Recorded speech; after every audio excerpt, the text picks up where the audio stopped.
آج جس دور کے اندر ہم اپنی زندگی گزار رہے ہیں، اس میں ہر شخص یہ چاہتا ہے، ہر شخص کی یہ تمنا ہے، خواہش ہے، آرزو ہے کہ اس کا کسی ایک ایسے شخص کے ساتھ تعلق ہو، ربط ہو، جو مشکل کے وقت، پریشانی کے وقت اس کے کام آ سکے، اور جو مشکل میں اور پریشانی کے حالت میں اس کے کام نہیں آ سکتا، وہ اس کا دوست نہیں ہو سکتا۔ دوست وہی ہوگا جو مشکل میں، پریشانی میں اس کے کام آئے گا۔ لیکن کبھی آپ نے غور کیا، یہ دنیا تو عارضی ہے، اس دنیا میں ہم انسان یا تو جان پہچان کے ذریعے، یا کسی عہدے کے ذریعے، یا پیسے کے بل بوتے پر تو اپنے آپ کو دنیاوی قانون سے بچا لیتے ہیں، لیکن کبھی آپ نے غور کیا کہ آخرت میں، قبر کے اندر ہمارے کون کام آئے گا؟ خدا کے قہر و غضب سے ہمیں کیا چیز بچائے گی؟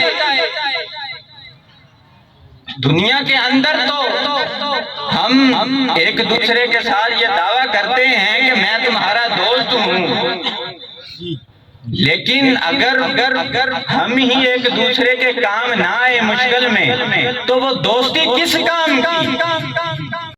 لیکن اس سے بڑی مصیبت اور پریشانی کیا ہوگی جو ہمیں قبر میں آنے والی ہے؟ کبھی دیکھا، کبھی غور کیا کہ قبر میں ہمیں بچانے والا کون ہوگا؟ جہاں باپ اپنے بچوں کو چھوڑ جائے گا، جہاں دوست چھوڑ جائیں گے، ماں اپنی اولاد کو چھوڑ دے گی، دیکھا، غور کیا کہ ہمیں قبر میں بچانے کون آئے گا؟ ہم قبر میں پہنچیں گے بعد میں، کملی والا مصطفیٰ کریم پہلے پہنچا ہوا۔ تکبیر، نعرہ رسالہ، نعرہ حیدری۔ اس لیے ہمیشہ دوستی اس سے کرو جو تمہاری مصیبت میں، پریشانی میں تمہارے کام آئے۔ سرکار دو عالم نور مجسم صلی اللہ علیہ وسلم کی خدمت اقدس میں حضرت اسرائیل علیہ السلام حاضر ہیں،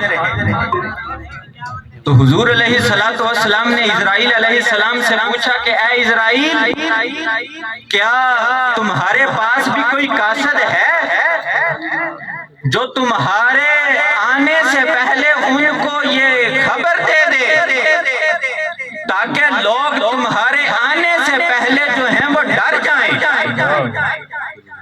تو عرض کی، یا رسول اللہ صلی اللہ علیہ وسلم، میرے قاصد بہت ہیں، میرے قاصد بہت ہیں، مثلاً مرض ہے، بیماری ہے، آنکھوں کا کمزور ہو جانا، کانوں کا کمزور ہو جانا، متغیر ہو جانا، اور بھی بہت ساری علتیں ہیں، لیکن انسان پھر بھی ان علتوں کے پہنچنے پر بھی جو ہے وہ غور نہیں کرتا۔ انسان ہر چیز سے باخبر ہونے کے باوجود بے خبر ہے۔ تو عرض کی، یا رسول اللہ، جب لوگ یہ تمام قاصدوں کو، ان تمام قاصدوں کو بھلا دیتے ہیں، تو پھر میں ندا کرتا ہوں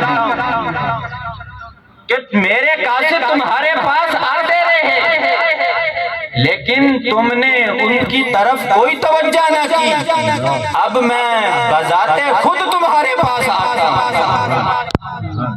صحابہ علیہ السلام نے عرض کی، یا رسول اللہ صلی اللہ علیہ وسلم، لوگوں میں سب سے بہترین کون سا شخص ہے؟ لوگوں میں بہترین شخص کون سا ہے؟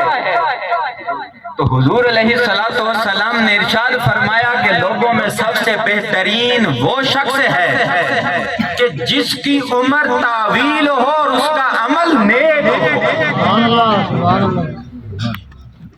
پتہ چلتا ہے کہ نیک